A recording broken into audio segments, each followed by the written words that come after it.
औज़ुबिल्लाहि मिनश्शैतानिर्रजीम बिस्मिल्लाहिर्रहमानिर्रहीम अस्सलामु अलैकुम वरहमतुल्लाहि वबरकातुहू।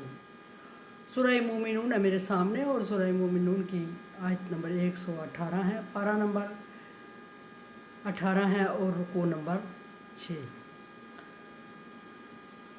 अल्लाह तबारक व तआला ने आयत नंबर 117 में काफरों को ख़िताब किया और फरमाया कि अल्लाह के अलावा मुशरिकों से और असल बात मुशरिकों की चली, और क्योंकि अल्लाह के साथ शरीक हमेशा मुशरिकों ने ठहराया।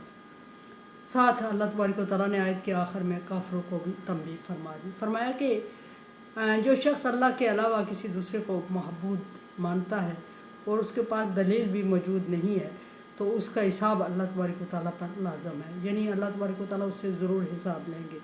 इन्नहु ला युफ्लिहुल काफिरून, फिर फरमा दिया कि काफिर लोग कामयाब फलाह नहीं पाएंगे, खलासी नहीं पाएंगे, यानी जहन्नम से खलासी उनकी मुमकिन नहीं होगी। इस सूरत में जा मैंने देखा कि अल्लाह तबारक व तआला ने नबी सल्लल्लाहु अलैहि वसल्लम को बारहा ताकीद फरमाई कि आप सल्लल्लाहु अलैहि वसल्लम दुआ करें, और हर एक जो मसला बयान फरमाया उस मसले से निकलने के लिए आप सल्लल्लाहु अलैहि वसल्लम को दुआ ही सिखाई गई, और दुआ के कलमात अल्फाज मुख्तलिफ थे और उन मुख्तलिफ अल्फाज और कलमात से नबी सल्लल्लाहु अलैहि वसल्लम को दुआएं सिखाई गई। इसका मतलब ये है कि मौका माल के मुनासबत से जिस तरह के इंसान के हालात हों, मसाइल हों, मसाइब हों, मुश्किलात हों, उस तरह के अल्फाज का चुनाव करे और अल्लाह तबारक व तआला से दुआ मांगे। अपनी ज़ुबान में चुनाव करे, अपने हालात के मुताबिक चुनाव करे और अपने मसाइल और मसाइब के मुताबिक अल्फाज का अच्छा और एक मोतबर अंदाज़ इख्तियार करते हुए अल्लाह तबारक व तआला से दुआ मांगे। यहाँ देखा गया सूरत में कि जब अल्लाह तबारक व तआला ने नबी सल्लल्लाहु अलैहि वसल्लम को दुआ मांगने का हुक्म दिया और मुख्तलिफ़ हालात के साथ मुख्तलिफ़ अल्फाज आप सल्लल्लाहु अलैहि वसल्लम को सिखाए कि ये दुआ मांगे, आप ये दुआ मांगे। जिस तरह के हालात, जिस तरह के मसाइल, जिस तरह के मसाइब पेश आए, उसी तरह आप सल्लल्लाहु अलैहि वसल्लम को दुआ अल्फाज के साथ दुआ मांगने की तलकीन फरमाई, ताकीद फरमाई। आखिर में सूरत के आखिर में भी अल्लाह तबारक व तआला ने दुआ सिखाई, नबी सल्लल्लाहु अलैहि वसल्लम को हुक्म हुआ कि आप दुआ करें।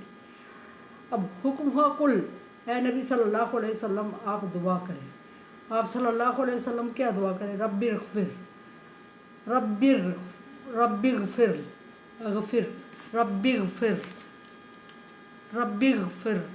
ऐ रब तू मुझे बख्श दे, ए अल्लाह, ऐ मेरे रब, ऐ मेरे महबूद, तू मुझे बख्श दे, मुझ पर रहम कर। मुझे बख्श दे का क्या मतलब? मुझे बख्श दे का मतलब ये कि नबी सल्लल्लाहु अलैहि वसल्लम तो गुनाहों से पाक, कोई भी नबी गुनाहों से पाक है।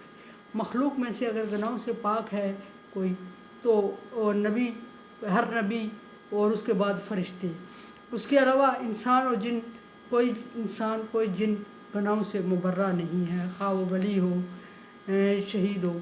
ये अलग बात है कि कुछ लोगों को अल्लाह तबारक व तआला ने कुछ के गुनाहों को हमेशा के लिए माफ़ करने का ऐलान फरमाया, जैसे वली, किसी वलीउल्लाह से अल्लाह ताला राज़ी हो जाए। अगर हम जिनको समझ रहे हैं ये ज़रूरी नहीं कि वही, लेकिन ये है कि कुछ लोग अल्लाह की फहरिस्त में ऐसे कि जिनको अल्लाह तबारक व तआला पिछले गुनाहों की बख्शिश की बिशारत दे देते हैं या पिछले गुनाहों की बख्शिश कर देते हैं। उसके अलावा सहाबाए किराम में से अशरा मुबशरा, जिनको दुनिया में जन्नत की बशारत दी गई, उनके गुनाहों को बख्श दिया गया, और उसके अलावा शहीद के गुनाह को बख्श दिया गया। उसके अलावा फलाह पाने वाले में तवासौ बिल हक़ की व तवासौ बिस सब्र की कैटेगरी भी आती है, और नेक काम करने की तलकीन करने वाले और लोगों की दिलजोई करने वाले।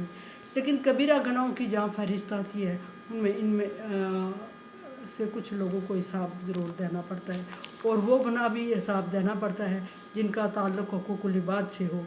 और हुकूकुल इबाद में अगर कोई से कोताही हुई है तो वो उस वक्त तक अल्लाह तबारक व तआला माफ़ नहीं करते जब तक उस बंदे से माफ़ ना करवाएं। इसकी बहस पिछले बहुत बार गुजर चुकी है, और पिछले बंदे, किसी बंदे से गुनाह माफ़ करवाना, अल्लाह से बंदे से उसके साथ की हुई कोताही माफ़ करवाना अल्लाह तबारक व तआला की हक़ तलफ़ी से कहीं ज़्यादा मुश्किल है, क्योंकि अल्लाह तबारक व तआला हमारे शारक से अक़रब इलैहि मिन हब्लिल वरीद, शारक से भी करीब है, सो उसको पकान ढूंढने की ज़रूरत नहीं पड़ती। अरहमुर राहिमीन है, सो वो कभी इंसान को मुश्किल में देख के खुश नहीं होता, रहम करने वाला है। और इंसान ना अक़रब इलैहि मिन हब्लिल वरीद है और ना रहमान और रहीम है, सो उससे माफ़ करवाना इंतहाई मुश्किल है। और जब तक उससे माफ़ नहीं करवाया वो होता ही अल्लाह भी माफ़ नहीं करते। दूसरी तरफ बहस जा रही है वरहम, यहाँ फरमाया कि नबी को क्यों तलकीन हुई कि नबी आप फरमाएं कि अल्लाह मुझे माफ़ कर दे। नबी सल्लल्लाहु अलैहि वसल्लम को दुआ सिखा के पहले भी मैं अर्ज़ कर चुकी हूँ कि नबी के मानने वालों को सिखाना मकसद। उसके अलावा नबी सल्लल्लाहु अलैहि वसल्लम बाज़ दफ़ा दिल बर्दाश्ता हो के शिकवे शिकायत अल्लाह से कोई शिकवा कर लेते थे। बासित इंसान जब मुश्किल में पड़ते थे, जब कुफ़ार की तरफ से बहुत ज़्यादा प्रेशर होता था, तो आप सल्लल्लाहु अलैहि वसल्लम कोई ऐसे अल्फाज, तो अल्लाह तबारक व तआला ने फरमा दिया कि कुफ़ार के रवैये पे जो आपने दिल में बात लाई या आपके दिल से ख्यालात गुजरे या ज़बान पे कोई अल्फाज आए, तो उसके लिए अल्लाह से माफ़ी मांग ली, क्योंकि कुफ़ार कामयाब नहीं, ये रिज़ल्ट उनका दे दिया गया। फिर फरमाया वरहम, और रहम फरमा। रहम फरमा क्या मतलब कि मेरे उम्मत पर रहम कर, मेरे मानने वालों पे रहम कर और मुझ पर रहम कर। रहम का मतलब ये भी होता है कि बाद लोग ये समझते हैं कि दुनिया से जाने के बाद ही रहम की ज़रूरत पड़ती है। रहम दुनिया में भी काम आता है। दुनिया में अल्लाह तबारक व तआला का रहम ना हो तो अल्लाह कोई इंसान सांस भी ना ले सके। और अल्लाह तबारक व तआला ने रहम के 100 दर्जे रखे हैं, और 100 दर्जों में से एक दर्जा अपनी तमाम मखलूक में तकसीम किया है, और उसी एक दर्जे की तकसीम का तकाजा ये है कि एक वहशी जानवर भी अपने मुर्दा बच्चे पर पाँव रख कर नहीं गुजरता। और सबसे ज़्यादा दुनिया में अगर कोई शफीक है, कोई रहम करता है, तो वो माँ है जो अपने बेटे पे करती है। ये मखलूक की बात कर रही हूँ। और अल्लाह तबारक व तआला मखलूक से 70 दर्जा, एक माँ से 70 ज़्यादा शफीक है, वो अपने बंदों पर रहम करता है। सो नबी सल्लल्लाहु अलैहि वसल्लम को हुक्म हुआ कि रहम की दुआ मांगे, और रहम इसलिए भी कि दुनियावी हालात को, मामलात को आसान कर दे, रहम फरमा दे, और आखिरत में बख्शिश की दुआ मांगी। और दुनियावी हालात में अगर कोई मुश्किल में है तो रहम की दुआ मांगे। अल्लाह तबारक व तआला का ये सफ़ाती नाम बहुत तासीर रखता है। और अगर मुश्किलात में है तो या रहमान या रहीम का विर्द करें, आपको अंदाज़ा हो जाएगा कि कुछ ही अरसे में आपकी वो मुश्किल टल जाएगी। बड़ा दूसरी अंता खैरुर राहिमीन, फिर ये भी कि दुआ इन अल्फाज से मांग कि अल्लाह मुझे बख्श दे और रहम, मुझ पर रहम कर, और ये कि हमें बख्श दे, हम पर रहम कर। और दूसरा ये कि अंता खैरुर राहिमीन, आखिर में अल्लाह तबारक व तआला की रहमत का एतराफ़ किया, और वो इन अल्फाज में किया करे कि तू सबसे ज़्यादा रहम फरमाने वाला है।